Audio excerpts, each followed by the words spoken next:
오늘은 시네도키 뉴욕에 대해서 평을 해볼게요. 일단 시네도키라는 말은 어떤 말이냐? 제유라는 뜻이에요. 제유는 은유랑 비슷한 말인데 여러분이 일손이 부족하다 이렇게 얘기하면 사람이라고 말할 수도 있는 거고 손이라고 말할 수도 있는 거잖아요. 사람을 써도 되고 손을 써도 돼요. 근데 이때 손이라는 말을 쓰든 사람이라는 말을 쓰든 간에 사람이라는 건 놀 수도 있는 거고 손도 다른 데 쓸 수도 있는 건데 일하는 데 쓴다고 맥락이 잡히잖아요. 이렇게 맥락을 잡아주는 은유를 제유라고 보시면 될 것 같아요. 그래서 몸과 마음, 이 영화에서 몸과 마음이 제유가 돼요. 몸이 아프면 마음도 아파. 마음이 아프다는 걸 몸이 아프다는 걸로 표현을 해줘. 그래서 이거 사마귀 있는데 이 사마귀는 정신병이랑 철자만 다르단다 이러면서 힌트를 주죠. 집과 마음도 제유가 돼요. 예를 들어 클레어가 불타는 집에서 살잖아요. 그게 불타는 마음에서 산다는 말이랑도 같은 거야. 그러면은 아까 마음은 몸이랑 제휴된다고 했잖아요. 몸이랑 집도 제휴된다는 힌트가 있을까요? 있어요. 베스로가 혈관이랑 비슷하다고 주인공이 처음에 설명을 하잖아요. 이 영화는 이렇게 제휴될 수 있는 것들을 쭉 하나하나 있다 보면은 모든 것들이 제휴가 되는 영화예요. 그래서 제휴라는 건 은유의 한 부분인데 맥락을 잡아주는 은유다. 근데 이 영화는 모든 것들을 은유적으로 이을 수 있다는 걸 보여주는 영화다. 이렇게 볼 수가 있어요. 또 어떤 은유가 있는지 좀 볼게요. 예를 들어서 딸은 아내와의 결혼 생활을 비유해 주는 거기도 해요. 그리고 딸은 동시에 주인공의 분신이기도 한데 왜냐면 주인공이 나 이거 똥 쌌어. 이 똥의 색깔 이래 이러면서 그 딸이랑 똑같은 말을 하거든요. 그래서 아내한테 의존하고 싶고 기댄다는 점에서는 딸은 주인공의 분신이지만 아내와의 결혼 생활을 보여준다는 점에서는 주인공의 결혼 생활 그 자체를 제휴한다고 볼 수가 있어요. 왜 그러잖아요. 클레어도 나는 우리 딸을 보면서 우리 결혼 관계를 유추해 이렇게 얘기하잖아. 그리고 딸은 어떻게 보면 아내랑 떠난다는 점에서 아내의 분신으로 보여지기도 해요. 계속해서 클레어라는 인물을 한번 봐보세요. 클레어라는 인물은 사운드 오브 뮤직에서 마리아라는 역할로 연기를 했어요.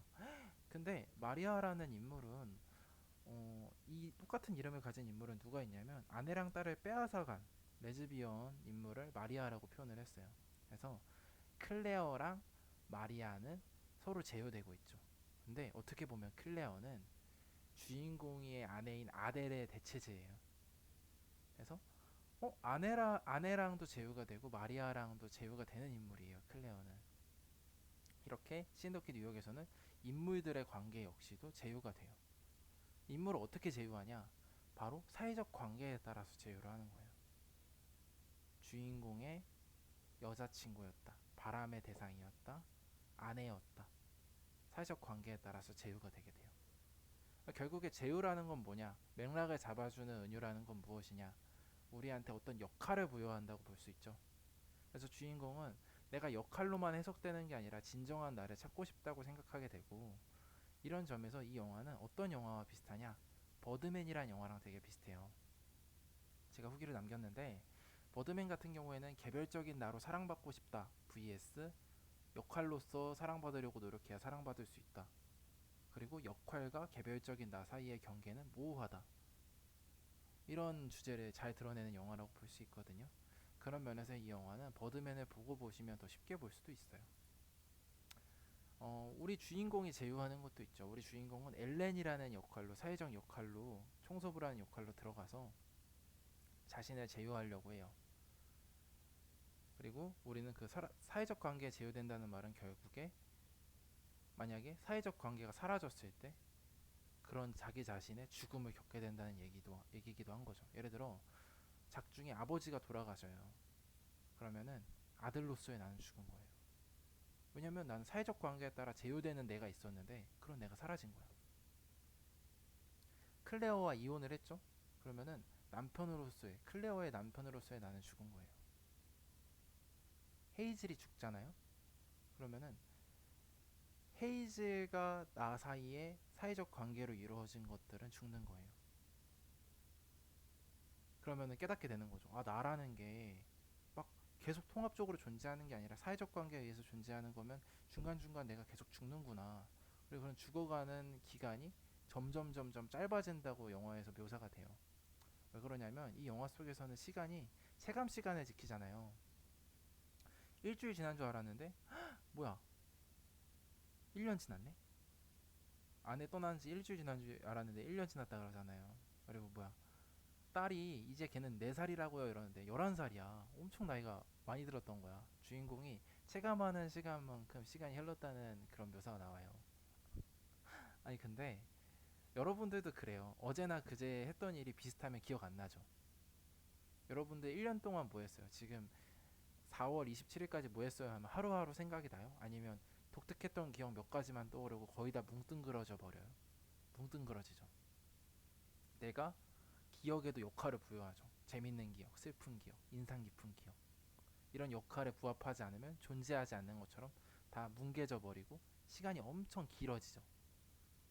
하루가 1년이 되고. 그래서 이 영화의 초반부에는 시간이 되게 빠르게 지나고 기억하는 만큼만 시간이 흐른다는 식으로 묘사가 되는데 영화 후반부에 가면은 특히 헤이즐이 죽었을 때 나는 그 하루만 반복해서 살 거야. 인생은 하루야 라는 식으로 단위가 하루까지 줄어요. 그건 주인공이 점점 개별적인 것들 그리고 하나의 사회적 관계에 대해서 소중함을 느끼기 시작했다는 거예요. 근데 헤이즐이 죽고 나서는 또 다른 것들을 이해해야 돼. 뭘 이해해야 되냐면 어, 헤이즐까지는 하나의 관계가 소중하다는 걸 이해했으면 관계라는 건 더 작은 관계로 더 작은 사건으로 쪼개질 수 있다는 걸 이해하는 거예요. 그래서 주인공이 후반부에는 1분 단위로 살아요. 44분에 당신은 존재했습니다. 45분에 당신은 존재합니다 하면서 1분 단위로 살아. 마지막엔 어떻죠? 시간이 아예 멈춰버려요. 그 시계를 흘러가는 시계를 보여주는 게 아니라 그림 시계를 보여줘요. 45분 이렇게 딱 멈춰버려요. 영화 후반부에 그 벽에 그려져 있는 그 시계 모양을 보면은 알 수가 있어요. 그래서 멈춰 있는 시간 속에서 우리는 역할이 아니라 더 이상 어떤 수단이 아니라 나 그 자체 개별적으로 계속 파악해야 되고 파악되어질 수밖에 없는 나에 대해서 생각해보고 그게 진정한 자아다. 내가 내 자아를 찾는 방법을 찾았다. 라는 식으로 주인공이 이야기를 하려고 하죠. 그리고 그런 결론을 지으려고 하자마자 죽여버려요. 이제 죽으세요. 이렇게 얘기를 해요.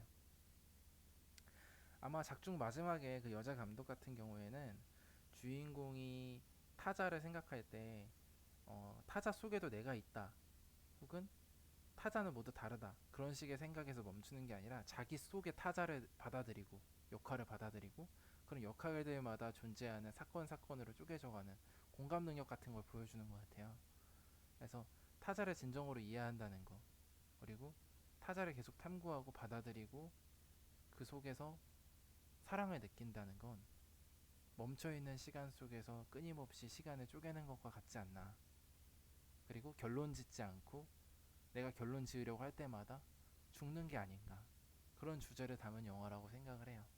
오늘 비평은 여기까지 하겠습니다.